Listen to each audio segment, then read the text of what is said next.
আজকে আইজিএম হসপিটালে nursing institute অর্থাৎ আগরতলা গভর্নমেন্ট নার্সিং কলেজ এবং এই আইজিএম হসপিটালে কর্মরত নার্সিং স্টাফ, নার্সিং সুপারিনটেন্ডেন্টের নেতৃত্বে এবং অন্যান্য নার্সিং ইনস্টিটিউট এবং এএনএম ইনস্টিটিউটের সহযোগিতায় এই যে nurses day, international nurses day যেটা হচ্ছে 12 সেপ্টেম্বর, সেটাকে ডে উদযাপন না করে ওনারা বলছেন যে একটা উইক করবেন। তো সেই জন্য আজকের দিনটাকে ওরা বেছে নিয়েছেন, যেহেতু আজকে একটা গুরুত্বপূর্ণ দিন।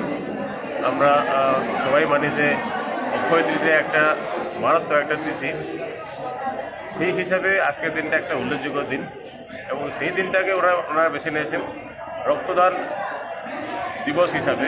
আজকের দিনটাকে রক্তদান করার জন্য একটা আয়োজন করেছেন এবং সেই আয়োজনে যে এত সারা জাগানো একটা আবেগ, সেটা দেখে আমি সত্যি অভিভূত। দেখলাম এখানে যারা দিচ্ছেন অনেকেই প্রথমবার দিচ্ছেন। ওনাদেরকে জিজ্ঞেস করলাম কীরকম লাগছে, রক্তদান করার পরে কীরকম ফিলিংস হচ্ছে। সবাই একটা অদ্ভুত আনন্দ ফিলিং হচ্ছে সবারই।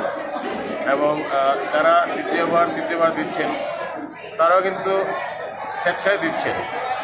এই যে স্বেচ্ছায় রক্তদান দেওয়াটা, এর থেকে বড় আর কিছু দান হতে পারে না। মানব সেবা হচ্ছে আমাদের নার্সেস, ডক্টর, অর্থাৎ আমরা যারাই মানুষের পরিষেবার সঙ্গে যুক্ত, তাহলে একটা বিশেষ একটা আবেগ হচ্ছে যদি আমরা কাউকে কিছু দিতে পারি। সেটা যদি রক্তদান হয়, এর চেয়ে বড় দান আর তো কিছু হতে পারে না। তো আজকে আমি এই রক্তদান শিবিরে উপস্থিত থাকতে পেরে নিজেকে খুবই আনন্দিত এবং অভিভূত ফিল করছি। আশা করি আইজিএম হসপিটালে এরকম রক্তদান শিবির সামনের দিকে আরও হবে। বিশেষ করে এই হসপিটালের medical superintendent doctor Devarshi Debbarma এখন যা বললেন যে স্যার আমরা 3 মাস অন্তর এরকম একটা রক্তদান শিবির আয়োজন করব।